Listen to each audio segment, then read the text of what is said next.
tú logras entender lo que te voy a enseñar, tú vas a encontrar o vas a ver el secreto para tener una vida exitosa en esta tierra. No te voy a predicar de religión, te voy a dar sabiduría. Hoy usted está sentado aquí a recibir una charla de sabiduría que hombres y mujeres la aplicaron y tuvieron éxito en la vida. Y creo con todo mi corazón que después de esta charla usted va a ser una persona llena de éxito en todo lo que haga y en todo lo que emprenda. ¿Cuántos creen eso? Yo creo que así va a ser. Así que dígale que está a su lado: preparémonos y recibamos. El tema le he puesto el porqué de Dios. Y tal vez usted se preguntará: pastor, ¿por qué de Dios? Y es que el porqué es el secreto para tener una vida plena y segura, una vida de éxito, una vida correcta. Se basa en aprender el porqué. Usted tiene que saber por qué estudia, usted tiene que saber por qué vive. Usted tiene que llegar al conocer y entender y a sentir el por qué está sentado aquí hoy. ¿Por qué usted se autodenomina cristiano? Yo quiero que usted se imagine que aquí hay 3 círculos: un círculo grande, un círculo mediano y un círculo pequeño. En la línea de comunicación de afuera hacia adentro, comenzamos siempre con el para qué. La mayoría de las personas, por ejemplo en ventas, cuando van a vender un producto, su motivación para venderlo es para hacer plata. Ellos buscan vender el champú, vender el televisor para hacer dinero. Lo que los motiva en la línea de comunicación con un cliente es para hacer plata.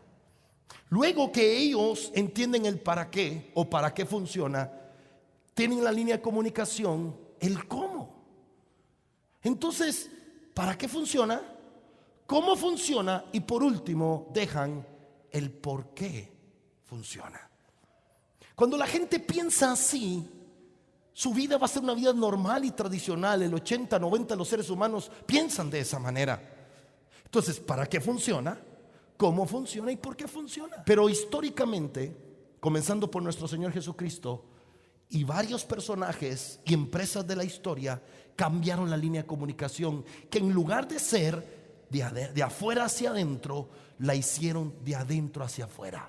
Primero comenzaron con el por qué, luego diseñaron el cómo y finalmente terminan para qué. Un ejemplo de esto es la empresa Apple. Apple, la empresa que hace lo que conocemos como el iPhone, como el iPad, la mini iPad, ellos tienen una línea de pensamiento.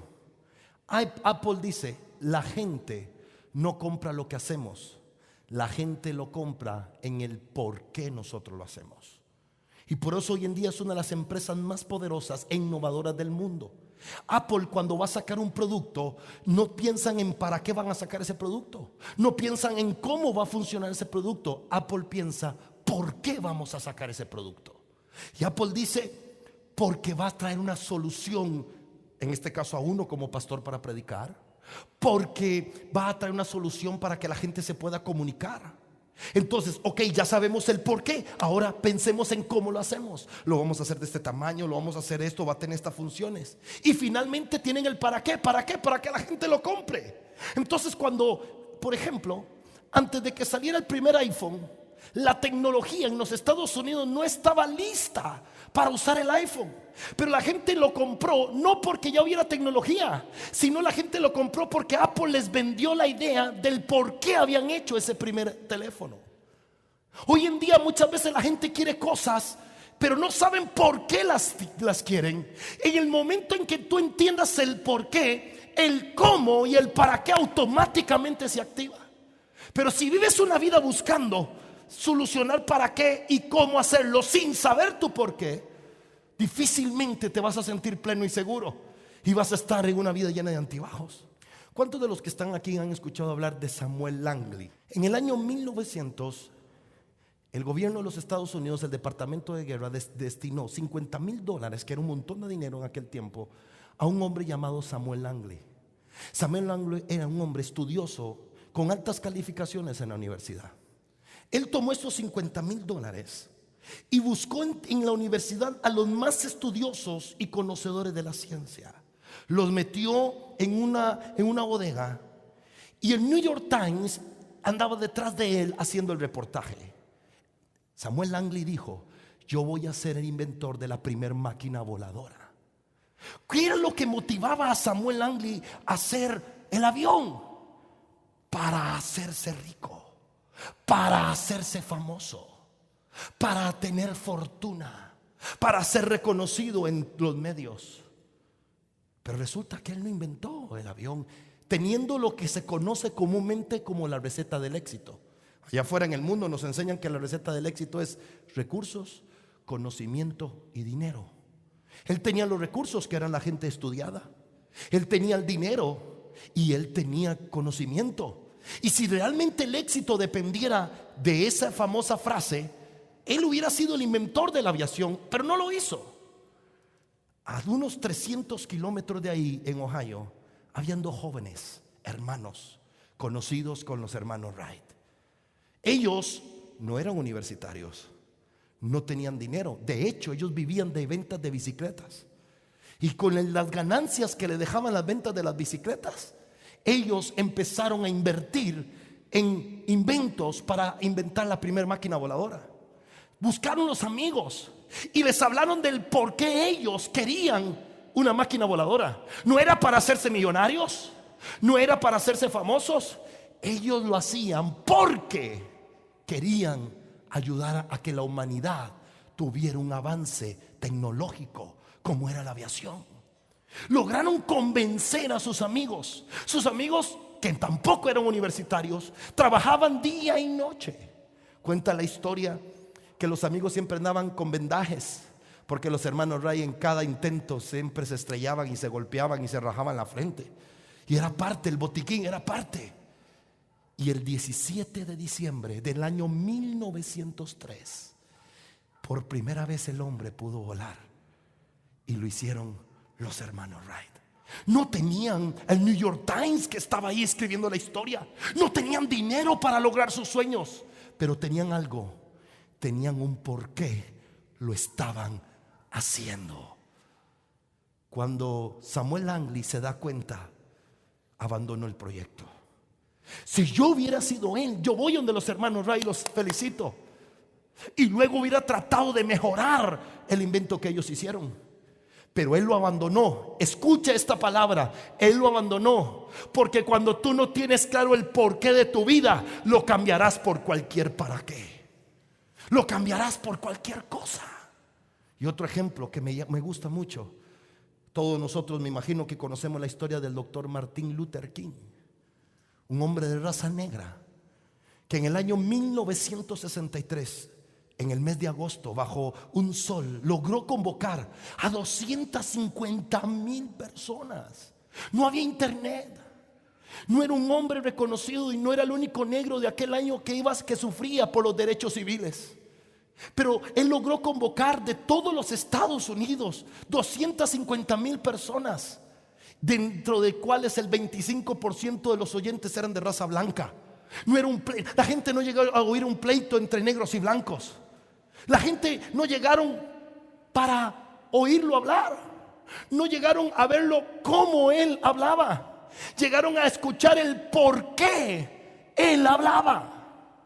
Él logró convencer a 250,000 personas en lo que él creía. Hoy muchos de ustedes que ni tan siquiera pueden convencer a su vecino de hacerse cristianos, porque de repente no tienes tú mismo claro el por qué lo eres. Tal vez sabes para qué vienes a la iglesia: para que Dios me bendiga, para que Dios me prospere. Sabes cómo diezmar, cómo ofrendar, sabes cómo cantar. La pregunta verdadera es: ¿sabes por qué lo estás haciendo? Porque si no tienes claro el por qué, en cualquier momento lo cambias por cualquier cosa. Y Martin Luther King tenía un porqué claro, y esta era la teoría de Martin Luther King. Él decía que para tener una sociedad de igualdad de condiciones, sin importar tu color de piel, que tenían los seres humanos que alinear sus leyes terrenales con las leyes divinas. Y eso fue el discurso que dio a 250,000 personas que por voluntad propia estuvieron allí escuchando el por qué, no un para qué ni un cómo. Jesucristo fue el primer predicador que enseñó esto. Y yo le pregunté, Señor, ¿por qué? Y me dijo, porque mi Padre diseñó el cerebro humano para que piense primero en el por qué, luego en el cómo y después en el para qué. Pero los seres humanos han usado mal el cerebro, utilizándolo primero para qué, luego en el cómo y dejando de último por qué. Y se lo demuestro científicamente. Lo que les voy a hablar en este momento es biológicamente, no psicológicamente. Nosotros los seres humanos tenemos 3 cerebros en uno solo.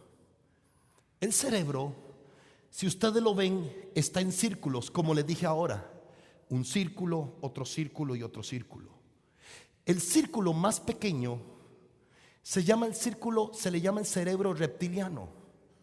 Este cerebro es el que tiene la capacidad de reconocer cuando estás enfermo, que te hace experimentar que te sientes mal, mentalmente enfermo. Pero este cerebro reptiliano no tiene la capacidad de hablar, o sea, no tiene lenguaje, ni tampoco la capacidad de sentir. Luego tenemos el cerebro límbico, que es el del centro, el más grande, que este tiene la capacidad de sentir, pero no tiene la capacidad de hablar. El cerebro límbico siente, pero no habla. Y el primer cerebro, que es el neocórtex, tiene la capacidad de hablar y de razonar, pero no tiene la capacidad de sentir. Si sabes el cómo, lo vas a entender, pero no lo sientes. La única forma es que el cerebro se una para que tú lo entiendas, pero para que tú lo sientas. Hoy muchos de ustedes saben para qué Jesús murió, saben cómo murió, pero no sienten el por qué murió. Nuestro cerebro fue diseñado para entender y sentir. Pero si solo entiendo y no siento, el por qué es lo único en la tierra que me hará sentir, no el para qué ni el cómo. Como Jesús es el mejor predicador, él de sus propias palabras predicó este mensaje hace más de 2000 años que yo estoy predicando. Yo no estoy descubriendo nada, simplemente estoy repitiendo lo que él dijo. Y él predicó este mensaje en una famosa cita que usted muchas veces ha leído pero nunca ha sentido. Pero hoy tú no la vas a leer, hoy tú la vas a sentir. Dile que está a tu lado: hoy no vas a leer, vas a sentir lo que dice San Juan 3:16.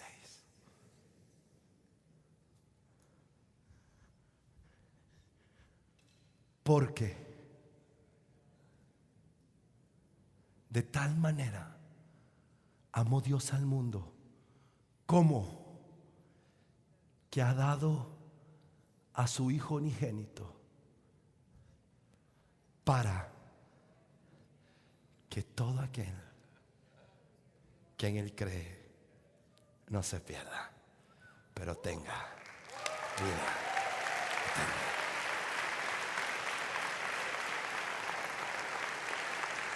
¿Sabes por qué lo hizo? Porque de tal manera te amó Dios. Pastor, ¿por qué tú eres cristiano? Porque yo siento, no solo digo, no solo predico, porque yo siento dentro de mí, porque de tal manera me amó Dios. Por eso me hice cristiano, por eso canto, por eso danzo, por eso aplaudo, por eso hago que me avergüencen. Porque yo no solo entiendo, mi cerebro, mi espíritu, mi corazón llegaron a sentir dentro de mí el por qué. Porque de tal manera me amó Dios. Si tú te apartas de Dios, es que alguien te dio un porqué más grande que el porqué de Dios. ¿Quién te dio una razón más grande? Yo quiero hacerte esta pregunta: ¿quién te puede dar una razón más grande que Dios para amarlo? Dime, por favor. ¿Quién te puede dar un porqué más importante? Por eso yo le sirvo, porque Él me amó. Pero yo no solo lo entiendo, yo no solo leo una Biblia, yo lo siento dentro de mi corazón. ¿Saben que esta prédica que estoy dando ya Dios la escribió en su propia palabra a la iglesia? Se la escribió a la iglesia en el libro de Apocalipsis, en el capítulo 2. Yo solo estoy repitiendo un sermón que el apóstol Juan escribió a la iglesia de Éfeso en Apocalipsis capítulo 2, y dice lo siguiente: yo conozco tus obras, sé que has trabajado, has sido un cristiano trabajador, esforzado, sé que has sido un cristiano paciente, sé que eres doctrina, conoces teología, porque no soportas a los malos. Tú has probado a los que dicen ser apóstoles y no lo son, y los has hallado mentirosos. Los exalta y les dice en el verso 3: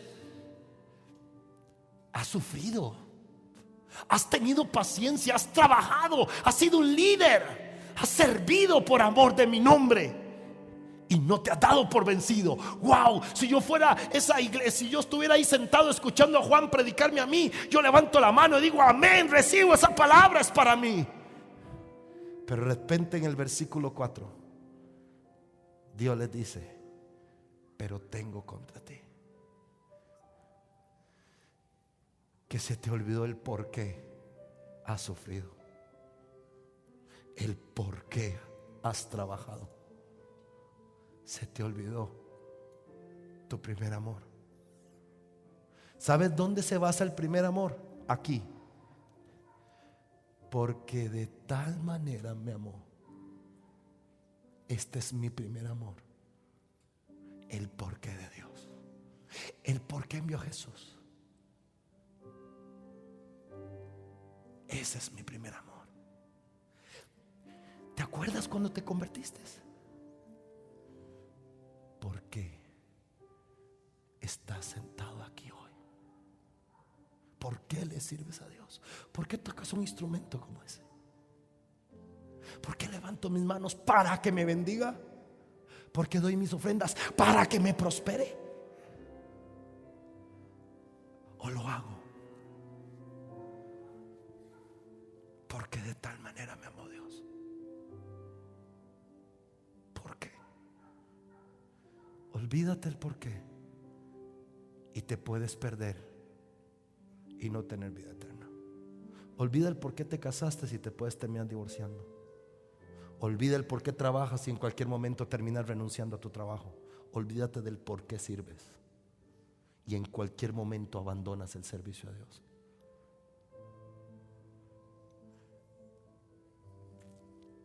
Pero hay una solución que el predicador nos da a la iglesia de Éfeso, y es la solución que yo te quiero dar esta noche.